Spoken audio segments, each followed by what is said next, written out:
I heard my late wife's voice on my baby monitor. At 2 a.m., what she said made me move houses. My name is Michael Harrison, and my wife Sophie died 11 months ago, 3 weeks after giving birth to our daughter, Lily. She had a pulmonary embolism, a blood clot that traveled to her lungs. The doctors said it was a rare complication, 1 in 10,000 births. Sophie was healthy, young, only 29 years old. We'd been planning our future, decorating the nursery, talking about all the milestones we'd watched Lily reach together. And then, she was gone. I became a single father overnight. No warning, no preparation, just me and a 3-week-old baby who would never know her mother. The first months were a blur of sleepless nights, endless feedings, and grief so heavy I could barely function. My mom moved in for the first 2 months to help, but eventually she had to return to her own life, her own home, 3 states away. By the time Lily was 6 months old, I'd developed a routine. It wasn't pretty, but it worked. I'd wake up every 3 hours when she cried, feed her, change her, rock her back to sleep. I'd stumble through my days working from home. My company had been incredibly understanding, allowing me to work flexible hours and attend all meetings via video call. Our house felt too big without Sophie. Every room held memories. The kitchen where she'd dance while cooking dinner. The living room where we'd watched countless movies curled up together. The bedroom where we'd talked late into the night about our dreams. But I couldn't bring myself to move. This was the house Sophie had loved. The house where we'd brought Lily home. The last place Sophie had lived. I kept everything exactly as she'd left it. Her clothes still hung in the closet. Her shampoo still sat in the shower. Her reading glasses still rested on her nightstand, holding her place in a book she'd never finish. My therapist said I was avoiding processing my grief, that I needed to start moving forward. But how do you move forward when every cell in your body wants to go back? The baby monitor had been Sophie's choice. She'd spent weeks researching the best one, finally settling on a high-tech model with video, temperature monitoring, 2-way audio, and night vision. I want to be able to see her and talk to her even when I'm in another room, Sophie had said, setting it up in the nursery the week before Lily was born. The monitor had 2 units, a camera that sat on a shelf above Lily's crib, and a handheld parent unit that I kept on my nightstand. The parent unit had a screen that showed a live feed of Lily's crib and speakers that transmitted any sound from the nursery. I could also press a button and talk through the camera's speaker, though I rarely used that feature. What was the point of talking to a sleeping baby? For the first 10 months of Lily's life, that monitor was my lifeline. I'd watch her sleep, checking every few minutes to make sure she was breathing, that she was safe, that she was okay. Every parent's paranoia, magnified by grief and fear and the desperate need to protect the only part of Sophie I had left. It was a Tuesday night, about 2 weeks before Lily's first birthday, when everything changed. I'd gone to bed around 11 p.m., exhausted after a long day of work calls and taking care of Lily. She'd been fussy all evening, teething and cranky, and it had taken an hour to get her down. I'd finally collapsed into bed, the baby monitor glowing on my nightstand, showing Lily sleeping peacefully in her crib. I fell into a deep sleep, the kind where you're so tired you don't even dream. But at 2:13 a.m., I remember the exact time because I looked at my phone when I woke up.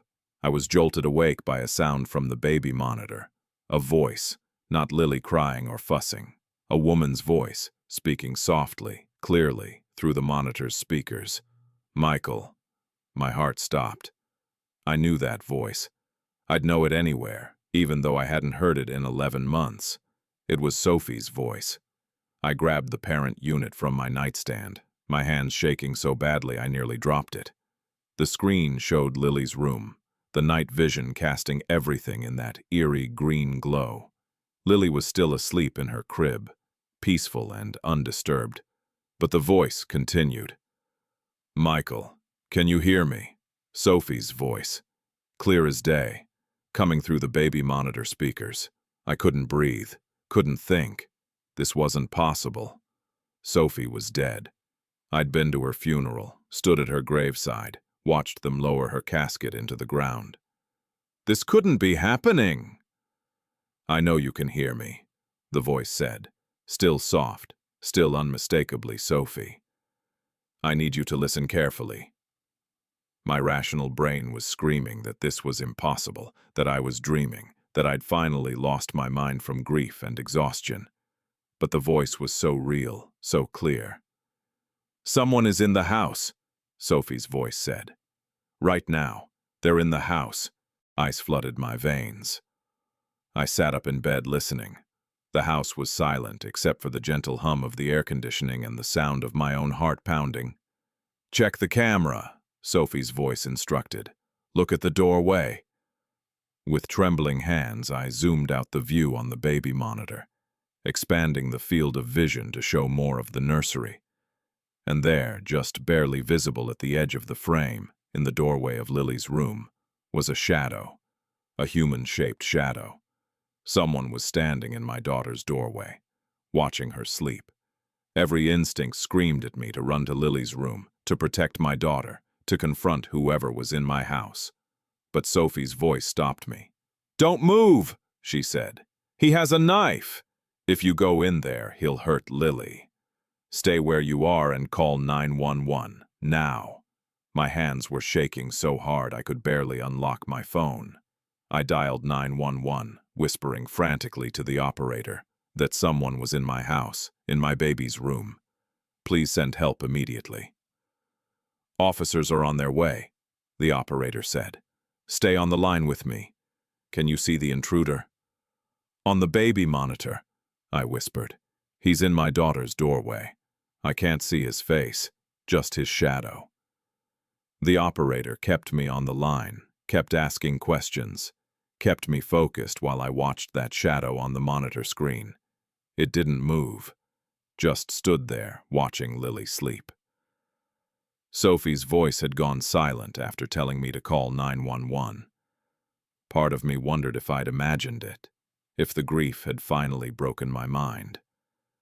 But the shadow was real. I could see it on the screen. Someone was in my house. It felt like hours, but was probably only 4 or 5 minutes before I heard sirens outside. The shadow in the doorway immediately moved, disappearing from the camera's view. I heard footsteps, heavy, running, heading toward the back of the house. He's running, I told the operator. Toward the back door. I heard the back door slam open, heard more running, heard police officers shouting commands. Then silence. Still on the phone with 911, I waited until officers knocked on my bedroom door and identified themselves before I opened it. 2 police officers stood in the hallway, flashlights in hand. Mr. Harrison, we've secured the house. The intruder fled through your back door. We have units in pursuit. I ran to Lily's room. She was still asleep, completely unaware of what had just happened. I picked her up, held her tight, and cried. The police found the intruder, 2 blocks away, hiding in someone's shed. His name was Derek Mills, 34, with a record of burglary and home invasion. He'd broken in through a window in my home office, had been in the house for at least 15 minutes before I woke up, going through rooms looking for valuables. You're lucky you woke up when you did, one officer told me as they took my statement. If you'd confronted him, well, he had a hunting knife on him, 6-inch blade. What made you wake up? Another officer asked. Did you hear something? I hesitated. How could I explain what had happened? That my dead wife's voice had come through the baby monitor, warning me about the intruder. The baby monitor, I said carefully. I heard something on the baby monitor. A noise that woke me up. The officers examined the monitor, checking if it had picked up sounds of the intruder moving through the house. But the recording showed nothing. No sounds, no movement, just Lily sleeping peacefully until I'd appeared on camera at 2:18 a.m., 5 minutes after I'd woken up. after the police left and Derek Mills was in custody. I sat in Lily's room with her, unable to sleep, replaying what had happened. Sophie's voice had been real. I hadn't imagined it. It had been clear, distinct, undeniably, her voice warning me about the intruder, telling me what to do, potentially saving both Lily's life and mine. But how?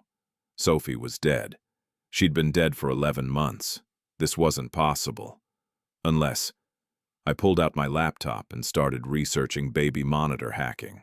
What I found made my blood run cold. These monitors, with their Wi-Fi connectivity and internet access, were notoriously easy to hack.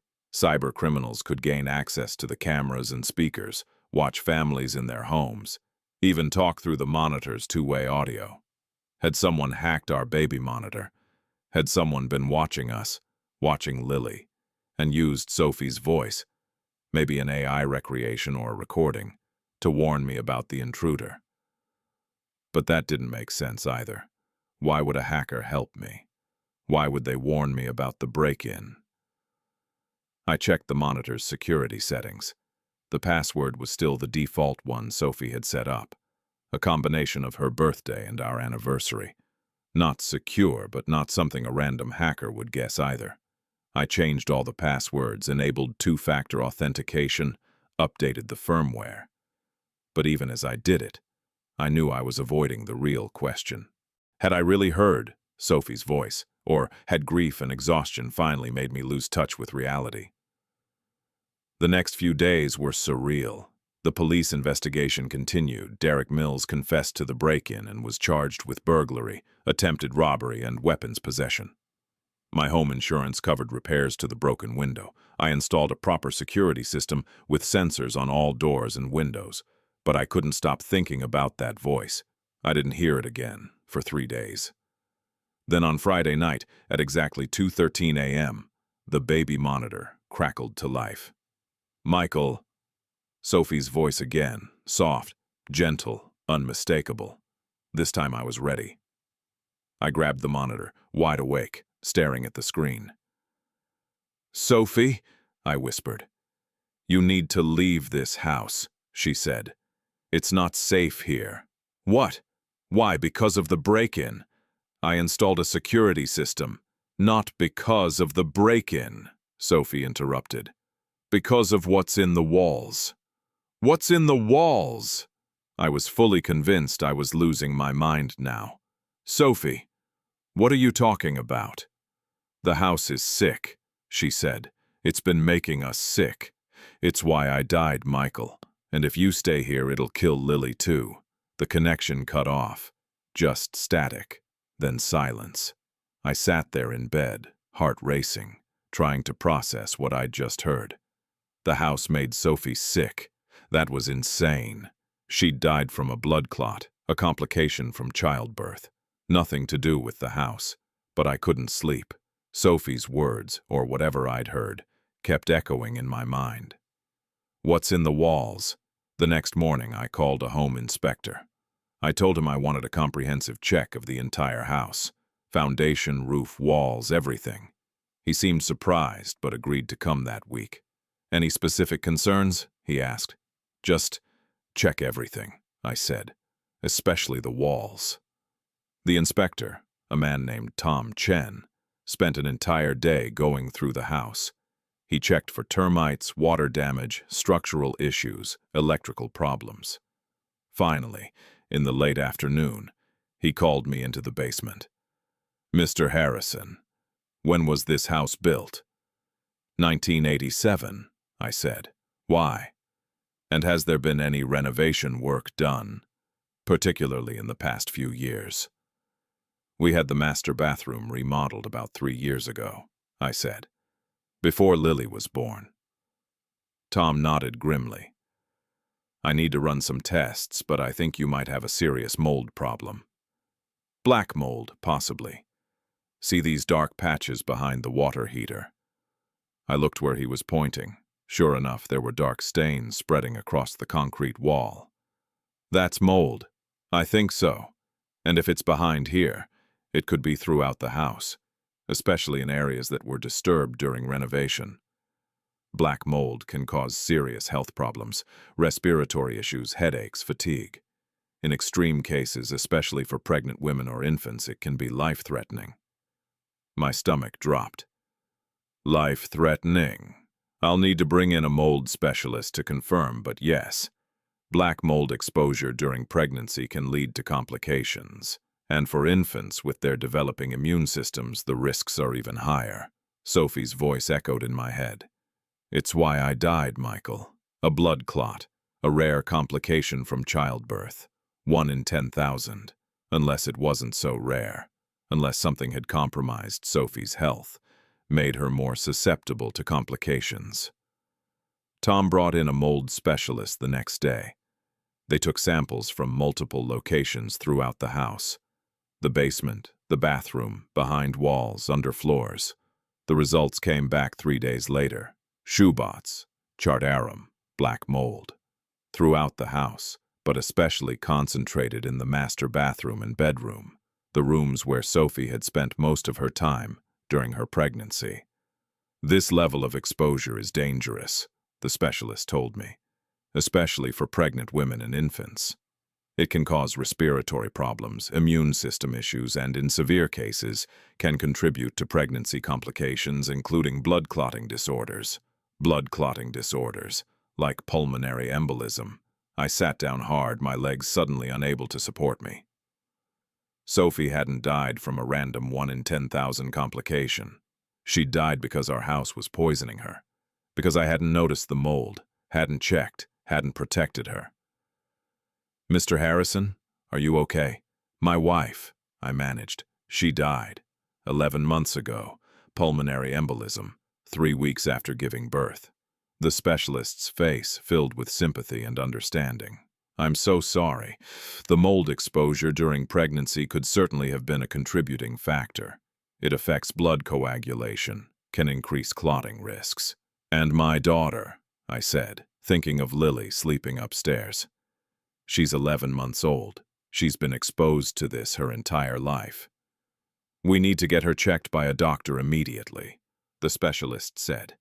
And you need to leave this house. This level of mold isn't just dangerous. It's actively harmful. You can't stay here. That night, I packed bags for both of us and checked into a hotel. I'd already called Lily's pediatrician, who agreed to see her first thing in the morning for a comprehensive health screening. As I settled Lily into the portable crib in our hotel room, I thought about Sophie's voice on the baby monitor. 2 warnings. First about the intruder, saving us from immediate danger. Then about the house, saving us from a slower, more insidious threat.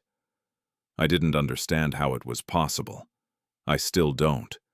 But Sophie's voice had been right both times. At exactly 2:13 a.m., the baby monitor in the hotel room crackled to life. Michael. I was awake instantly, grabbing the monitor. Sophie. You left the house, her voice said, and I could swear I heard relief in it. Thank you. Lily will be safe now. Sophie, I don't understand, I said, tears streaming down my face. How is this possible? How are you? How are you here? I don't know, she said softly. I don't understand it either. But I couldn't leave, not completely. Not while you and Lily were in danger. The mold, I said. It killed you. Oh God, Sophie, I'm so sorry. I should have known, should have checked. Stop, she interrupted gently. It wasn't your fault. We didn't know, but now you do, and you've gotten Lily out. That's what matters. Are you going to stay? Keep talking to me. Even as I asked, I knew how desperate I sounded, how much I wanted the answer to be yes. I can't, Sophie said, and her voice was sad. I'm not supposed to be here at all. I held on because you needed me, because Lily needed me. But now you'll be okay. You'll both be okay. No, I said, crying openly now. Please don't go. I need you. Lily needs you. Please. Lily has you, Sophie said. And you're an amazing father. You're going to raise her to be strong and kind and brave. She's going to grow up, knowing she was loved by both of us. Sophie, tell her about me, Sophie said. Tell her stories. Show her pictures. Keep me alive in your memories and your stories. That's all I need. That's all any of us need. To be remembered. Every day, I promised. I'll tell her about you every single day. I love you, Sophie said. Both of you. So much, more than anything in any world. I love you too, I whispered. The monitor went silent. I waited for hours, hoping to hear her voice again, but there was only the sound of Lily breathing peacefully in her sleep. I never heard Sophie's voice again after that night. Lily's health screening showed elevated respiratory inflammation and some immune system irregularities. All consistent with long-term mold exposure, but nothing permanent. Nothing that wouldn't heal now that she was out of the house. I never went back to that house. I hired a company to pack our belongings. Anything that could be safely cleaned and wasn't contaminated with mold. Everything else stayed behind. The house itself, I sold to a developer who planned to gut it completely and rebuild. I made sure they were informed about the mold problem. I wasn't going to let another family get sick. We moved to a new apartment across town. Smaller, modern, with clean air and no history. I filled it with pictures of Sophie. On the walls, on shelves, everywhere.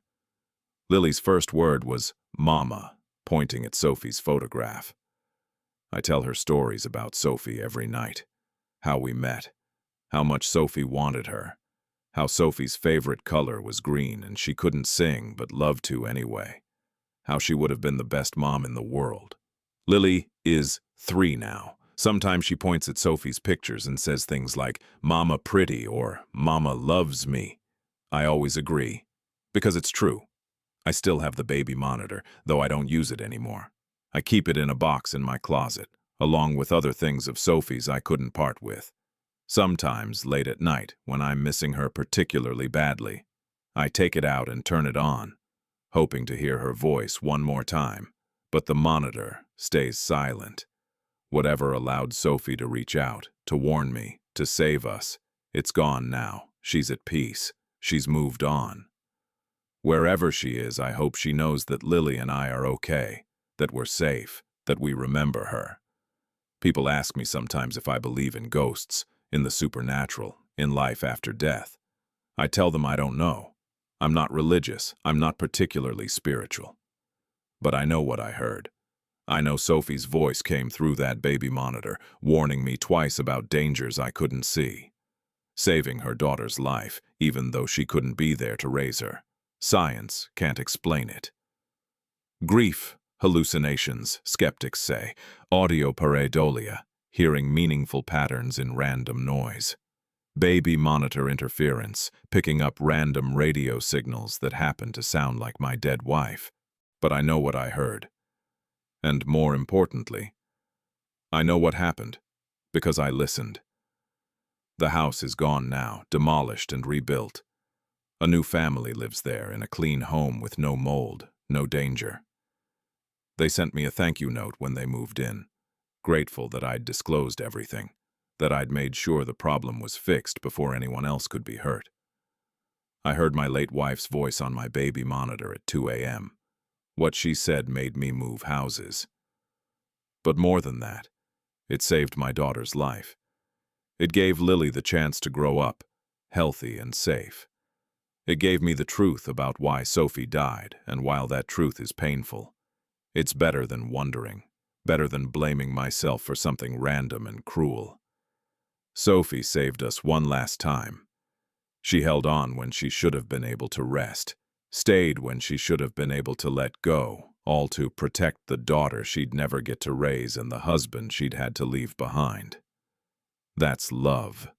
Pure, unconditional, powerful enough to transcend death itself. The weeks after we moved out were a whirlwind of activity that kept me from thinking too deeply about what had happened. I had to find a new permanent place to live, coordinate the packing and cleaning of the old house, deal with insurance companies and lawyers regarding the mold damage. Lily needed consistent pediatric monitoring to ensure the mold exposure hadn't caused lasting damage. But at night, alone with my thoughts after Lily fell asleep, I couldn't stop replaying those conversations. Sophie's voice had been so clear, so real. The way she'd said my name, the exact intonation she'd always used, the specific way she'd pronounced certain words, carefully, with a soft emphasis on the first syllable. Dangerous, with that slight pause in the middle. These weren't things a hacker could recreate. This wasn't AI or recordings or interference from neighboring baby monitors. I'd heard my wife, somehow impossibly, reaching out from wherever she was. I started keeping a journal, documenting everything I remembered from those 3 conversations. Every word Sophie had said, every detail about the circumstances. My therapist, a new one, specializing in grief and trauma, encouraged this. She didn't tell me whether she believed my experience was real or a grief hallucination. Instead, she focused on what the experience meant to me, how it was helping or hindering my healing process. Whether Sophie's voice was supernatural or your mind's way of processing danger and grief. Dr. Patricia Liu told me during one session, "The important thing is that you and Lily are safe. You acted on the warnings you received, and that action saved lives. But I need to know," I said. "Was it real? Did Sophie really contact me?" Dr. Liu was quiet for a moment. "Does it matter? If the outcome was the same, you discovered the intruder, you found the mold, you saved your daughter.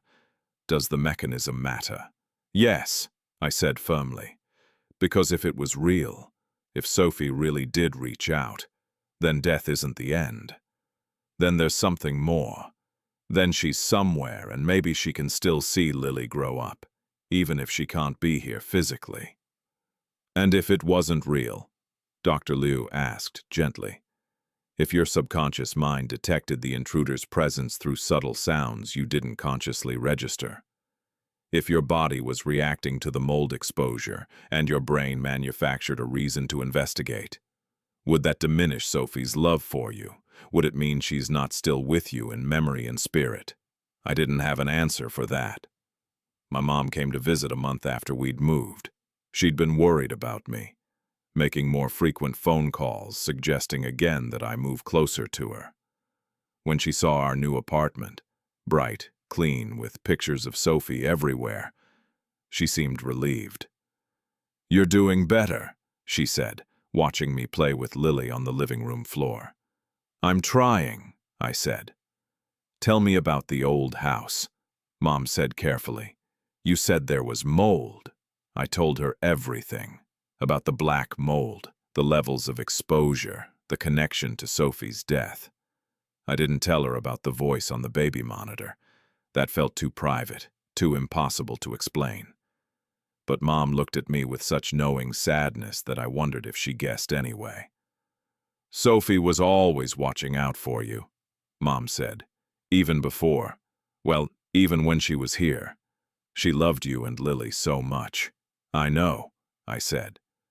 "And she'd want you to move forward," Mom continued. "To live, not just survive. To maybe someday open your heart again." "Mom, I'm not saying today or tomorrow," Mom interrupted gently. "But someday, when you're ready. Sophie wouldn't want you to be alone forever." The thought of dating, of finding someone new, felt impossible. Disloyal somehow, even though Sophie was gone. But I nodded anyway, letting Mom believe I'd consider it eventually. Lily's first birthday came 2 months after we moved. I'd been dreading it. This milestone Sophie should have been there for. The celebration she'd planned but would never see. But I pushed through my grief and threw Lily a party. Small, just family and a few close friends. But I wanted to mark the occasion. I made a photo slideshow that played during the party. Pictures of Sophie pregnant, of Sophie holding newborn Lily during those precious 3 weeks. Of our little family during that brief, perfect time when we'd all been together. People cried, I cried, but it felt right, having Sophie present even in her absence. That night, after everyone had left and Lily was asleep, I sat in her room watching her breathe. She looked so much like Sophie. The same nose, the same curve of her lips. Every day she became more of a person, her own unique self, but with echoes of her mother in every expression. "Happy birthday, baby girl," I whispered. "Your mama would have been so proud of you."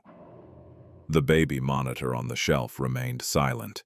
I'd replaced it with a new model after the move, one with better security features and no connection to the past.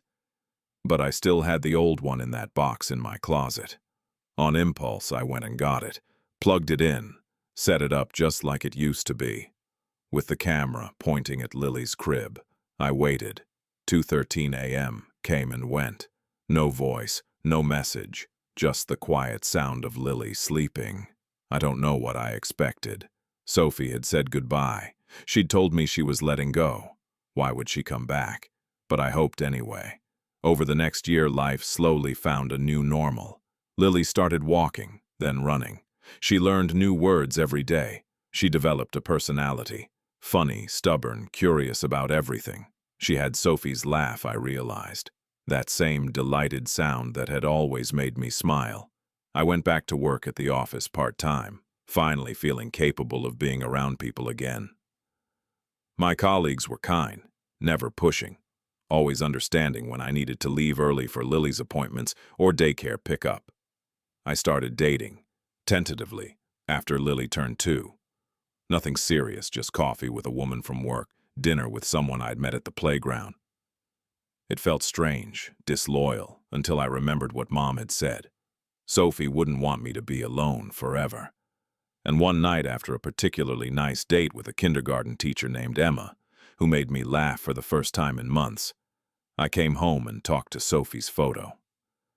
"I'm trying," I told her picture, "to move forward, like you wanted. But I need you to know no one will ever replace you. You're Lily's mother. You're the love of my life. That doesn't change, even if I find happiness again." The house was quiet. No supernatural voice responded. But I felt somehow that Sophie would approve.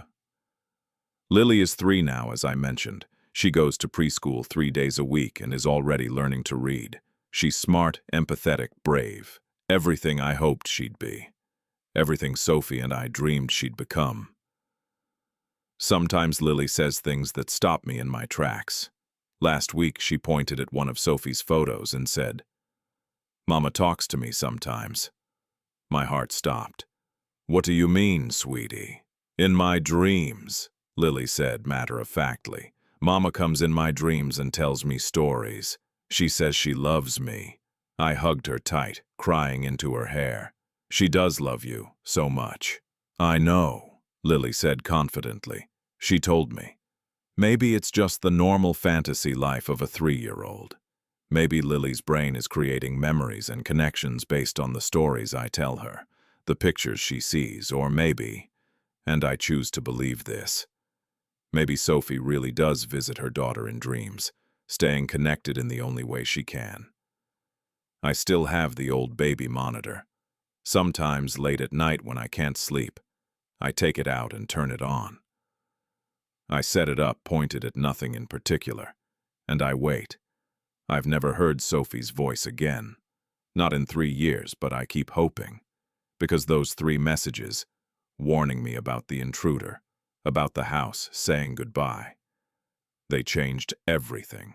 They gave me closure on Sophie's death, understanding about what happened to her. They saved Lily's life. They proved, at least to me, that love continues beyond death. Dr. Lou, in our sessions, has helped me process this in healthier ways. Whether the voice was literal or metaphorical, she says, it represented your deep connection to Sophie, your knowledge of what she would say, what she would want you to do. In a way, that's even more powerful than a supernatural event. It means you carry her wisdom with you always. I can accept that interpretation. But I also know what I heard. I know Sophie's voice spoke to me through that monitor, clear and unmistakable, telling me things I had no way of knowing. My new partner, Emma, we've been together for 8 months now, knows the whole story. I told her on our third date, figuring she deserved to know what she was getting into. That I come with baggage, with a late wife I still love, with a daughter who needs a mother figure, but will never call anyone but Sophie, Mama. Emma listened to the whole story about the baby monitor, about Sophie's voice, about the move. She didn't judge, didn't dismiss it as grief hallucination or ghost story, just listened and then said, "You must have loved each other very much." "We did," I said. "And Sophie saved you," Emma said. "Saved both of you. That's beautiful. Tragic, but beautiful." Emma understands that Sophie will always be part of our lives, that her pictures will stay on the walls, that Lily will hear stories about her mother every day, that Sophie's memory is sacred. And Emma is okay with that. More than okay. She helps keep Sophie's memory alive, asking me to tell stories she hasn't heard yet, making sure Lily knows her mama. That's how I know Emma is special. She's not threatened by a ghost. She's honored to help raise a child whose mother loved her enough to transcend death itself.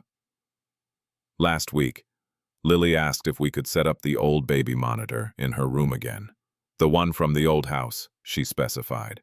"Why, sweetie?" I asked, my heart racing. "Because Mama talks through that one," Lily said simply. "She told me in my dream. She said if we use that one, she can say goodnight sometimes."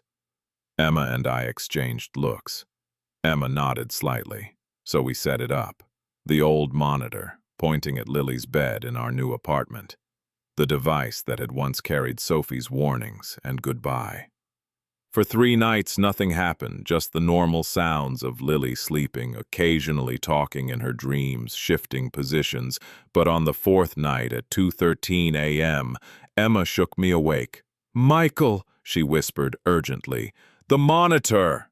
I grabbed it, my hands shaking like they had that first night 3 years ago. A woman's voice was speaking softly through the speakers. Not to me this time, to Lily. "And the princess was brave and kind, just like you," Sophie's voice was saying. "And she grew up knowing she was loved by her mama and her papa, even though her mama couldn't be there in person." "Mama," Lily's sleepy voice responded. "Yes, baby girl. Mama's here, just for a minute. I wanted to tell you I love you." "Love you too, Mama," Lily murmured, already drifting back to deep sleep.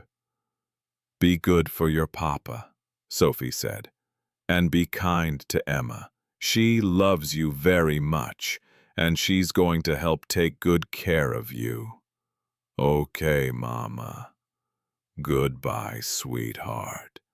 Sweet dreams." Then silence. Emma was crying. I was crying. We sat there in the dark, holding hands, listening to the quiet sound of Lily's breathing through the monitor. "Did that really just happen?" Emma whispered. "Yeah," I said. "It did." We never heard Sophie's voice again after that night. But it was enough. More than enough. One last bedtime story. One last "I love you." One last moment of Sophie being Lily's mama. And Sophie's blessing for Emma, acknowledging her role in Lily's life, giving permission for all of us to move forward together. I heard my late wife's voice on my baby monitor at 2 a.m. What she said made me move houses. But more importantly, what she said saved lives, gave closure, and proved that love never truly dies. It just changes form, finding new ways to protect and guide the people left behind. Sophie is gone. But she's also still here, in Lily's laugh and stubbornness, in my memories and stories, in the love that survived death to warn us of danger. And tell one last bedtime story. That's enough. That has to be enough, because it's all we have, and it's everything. Some people will never believe this story. They'll say it was grief, hallucination, coincidence, radio interference, anything but what it was. And that's okay. They don't have to believe. I know what I heard. Emma knows what she heard. And Lily, when she's older, will know the story of how her mama loved her enough to break through the barrier between worlds. That's the legacy Sophie left us.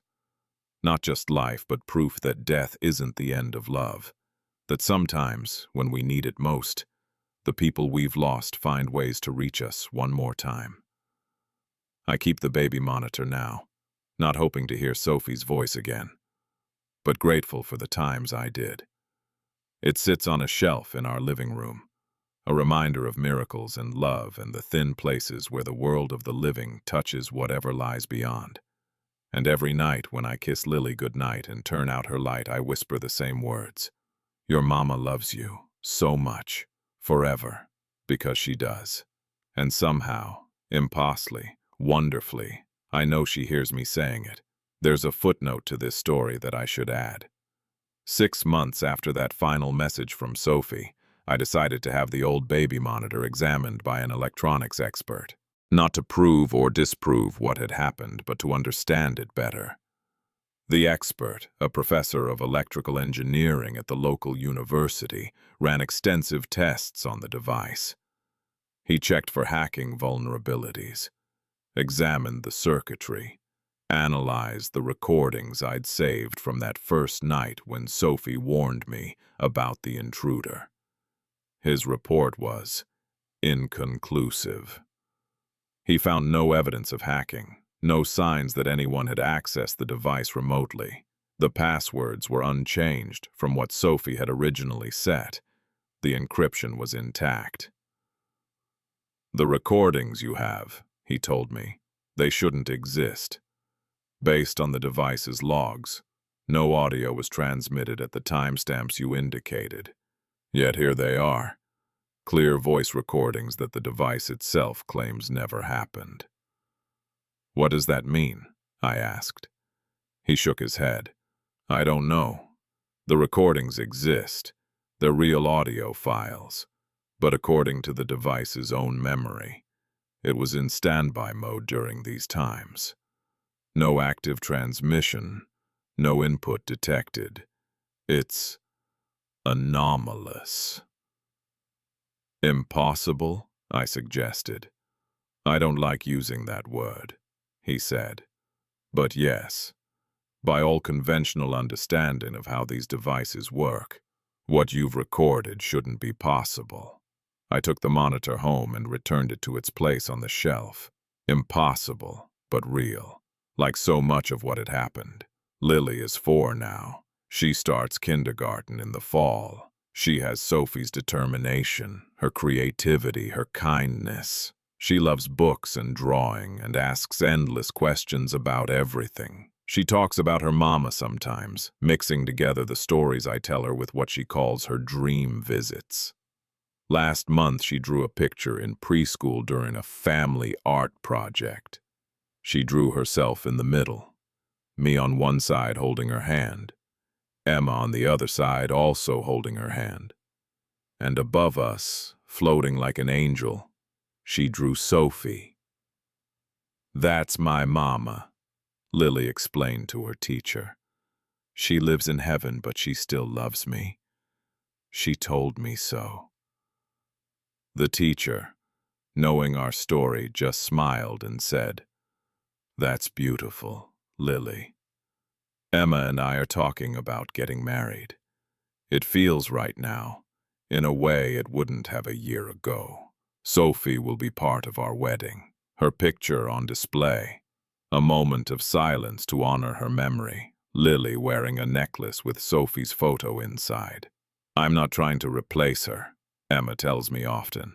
I know, I always reply. You're adding to our family, not replacing anyone. Lily gets to have 2 mothers who love her, one she lost too soon, and one who's here to help raise her. That's the gift Sophie gave us, I think. Not just those warnings and messages, but the model of love she provided, love that protects, that sacrifices, that endures beyond death itself.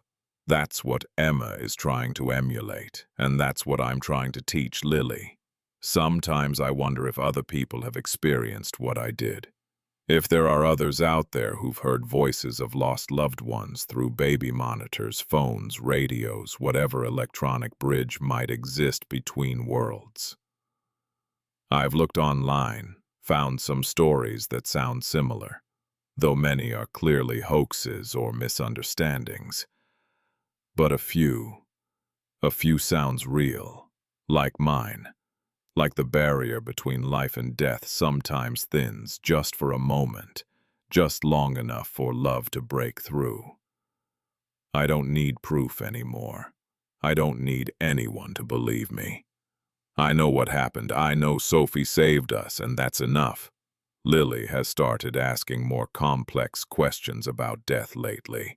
How did Mama die? Where is heaven? Will she see Mama again someday? I answer as honestly as I can, balancing truth with age-appropriate simplicity. Mama got very sick after you were born, I tell her. The doctors tried to help her, but sometimes people are too sick to get better. But before Mama died, she made sure you were safe and loved. And yes, sweetheart, when you're very old and you go to heaven too, Mama will be there waiting. Will she remember me? Lily asks. She'll remember everything about you, I promise. Every smile, every laugh, every time you were brave or kind. Mama's watching over you always, and she's so proud of you. I wish she was here, Lily says, and my heart breaks a little. Me too, baby. Me too. But she's not here, and we've learned to live with that absence. We've built a life around the hole Sophie left, filling it as much as we can with love and memories and the family we're creating. And on quiet nights when Lily is asleep and Emma is beside me and the baby monitor sits silent on its shelf, I think about those messages. Those impossible, wonderful, terrifying messages that changed everything. Thank you, I whisper into the dark, hoping Sophie somehow hears. Thank you for saving us. Thank you for loving us. Thank you for finding a way to say goodbye. The house is quiet. The monitor is silent, but somewhere, in whatever place Sophie's spirit resides, I believe she hears me. And I believe she's smiling, knowing we're okay, knowing Lily is thriving, knowing the love she left behind is still growing, still strong, still the foundation of our lives. I heard my late wife's voice on my baby monitor at 2 a.m. What she said made me move houses. But the real story isn't about moving houses or escaping danger. It's about love that transcends death. It's about a mother protecting her child from beyond the grave. It's about impossible things that happen anyway when love is strong enough. And it's about knowing, with absolute certainty, that death is not the end. Love continues. Connections endure. And sometimes, when we need it most, the people we've lost find ways to let us know they're still there, still watching, still loving us.